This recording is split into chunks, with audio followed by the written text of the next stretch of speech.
Brothers, sisters, I envy you.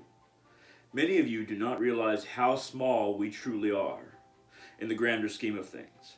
How small a human being is compared to our one solar system and our galaxy, and further, our section of galaxies that are somewhat rajasic, restless, neither completely torporic or evil, nor dark, nor completely pure and good, like the Brahmaloka. That's in maybe even another universe, but regardless. When looking at even our own universe, we seem incredibly small, besides the fact that there are multiple universes, almost so many that it is difficult to count them. They are not limitless, but they are virtually limitless, the amount of universes. And of course, in every universe, galaxies, planets, solar systems, some universes exist in a way that we cannot understand. There are time and quantum factors that play with our idea of space and division of objects and our idea that there is anything to be relative to. Some of these dimensions are pure energy and very difficult for any living thing to live in, and the vast majority of universes do not have life in them. Now, why do I say that I envy you and that most of you do not know how small we are?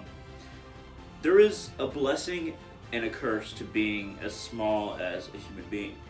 Now, you're not as big as a god, sure. You're not as knowledgeable as a god. You're not as devoted as an angel. You're not as on a one track to one particular desire as a demon.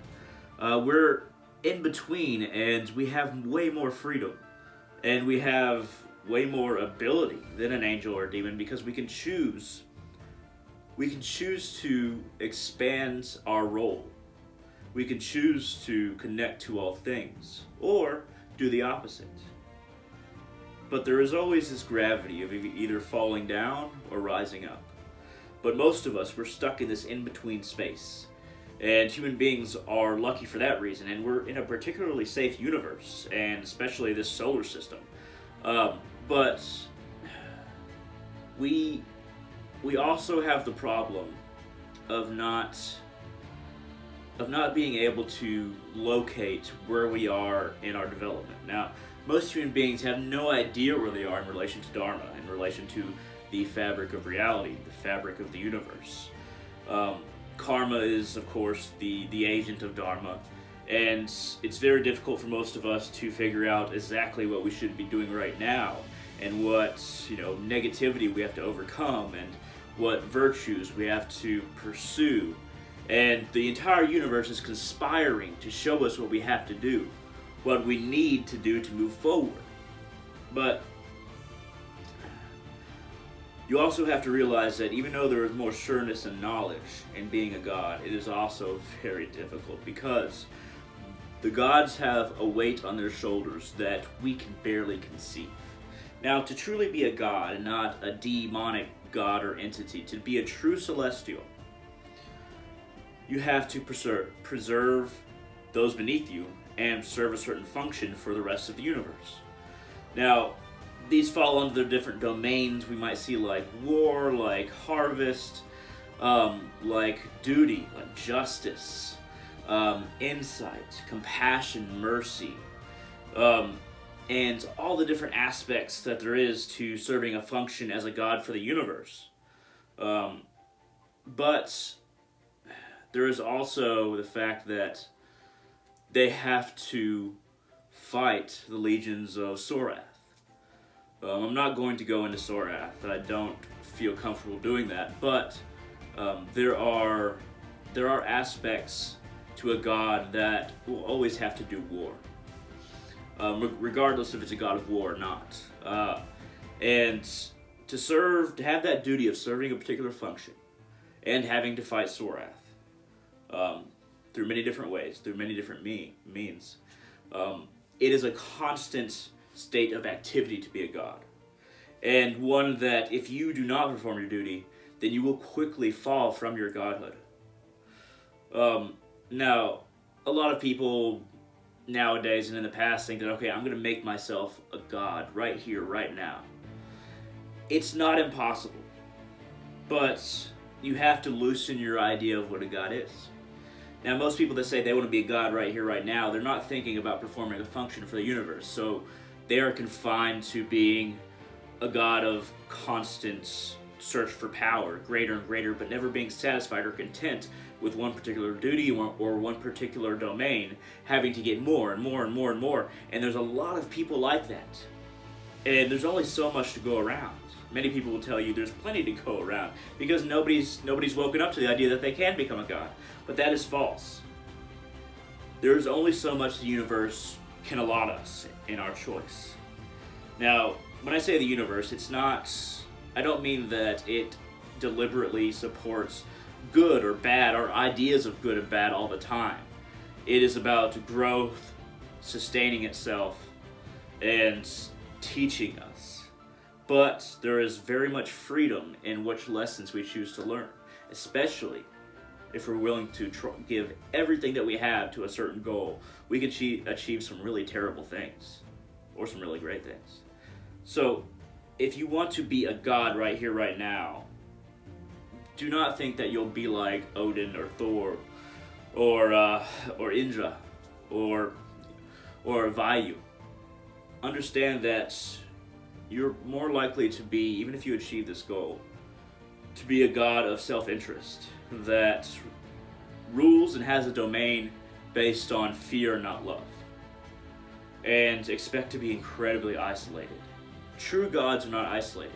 They have to work hard, and they have to continue their duty, and they have to protect all those underneath them. It's a lot of work, but it's not lonely. But to be the kind of god that many people say about becoming a god here or now, to be that kind of god, you will be isolating yourself and gathering power, hoarding it, but isolating yourself. So understand that the universe doesn't revolve around us, around an individual. We are all pieces of a grander whole. And, you know, I've set in my mind that no matter what happens to me, no matter how terrible my life gets, I will understand that it is part of a grander story. Now, there's been some terrible things that have happened to me that I've had to use this on. You can call it for perseverance of or preservation of sanity, or you can call it, you know, a blind attempt to make sense of things, or you can even agree with me and call it understanding the situation. But whichever you think I'm doing by saying that no matter what happens to me, I will view it in a grander context. Don't think that I won't mourn or be in pain or be angry at the gods sometimes, or God sometimes. But overall, I've found that everything that has happened to me, I've accepted it because I understand that I'm a small part of a grander context that I do not see yet in its entirety. And that is existence. The extremely vindictive person might try to get the power to curse people, to offensively drain somebody's energy. They might try to gain the power to set demons or robbers of chakric energy, or demons that invoke insanity in a person. They may try to gather all these powers and cast them at all their enemies. But if we focus so much about what we can do to harm our enemies for that little bit of satisfaction, then our enemies in fact rule us. So do you want to be that kind of person? And even on a larger scale, do you want to be that kind of God, I guess you could say?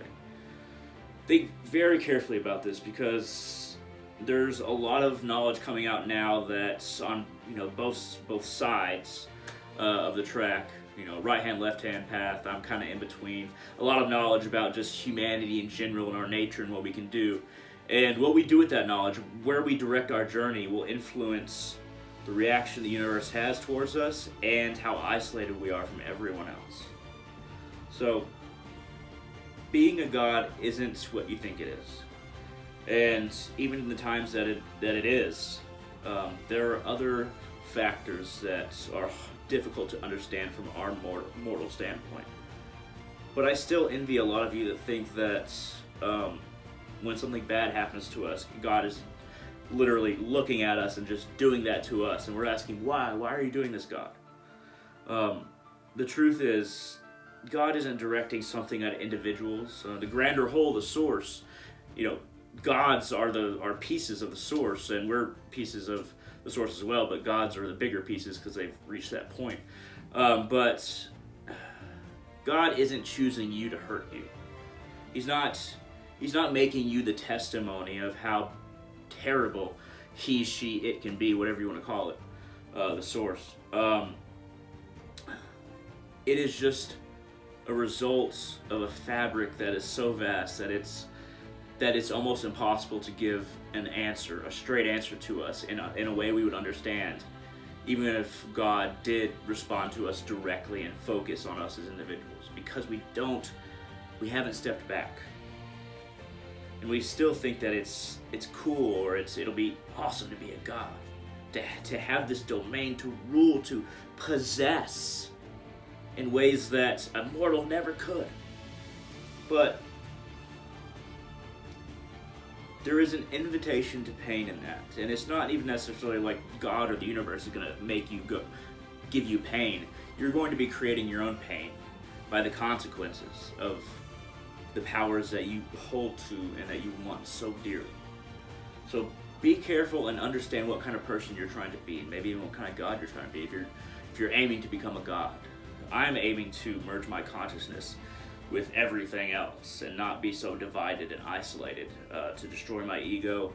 And that's what I really want to do. That's my ultimate goal. But I have a lot of ways about getting there, so I wouldn't suggest all my ways to everybody. I'm kind of in between the left and right hand path. Those two terms don't have a lot of proximity to where I'm at. But I hope that the information I give in my videos has helped you understand these points a little bit. And if these points are something that I've never talked about, you feel, or you've never seen a video of me talking about this, please, ask questions in the comment section. Say you've never heard this from me, you want to hear more about it. Feel free to contact me on Facebook at www.facebook.com/hunter.salazar.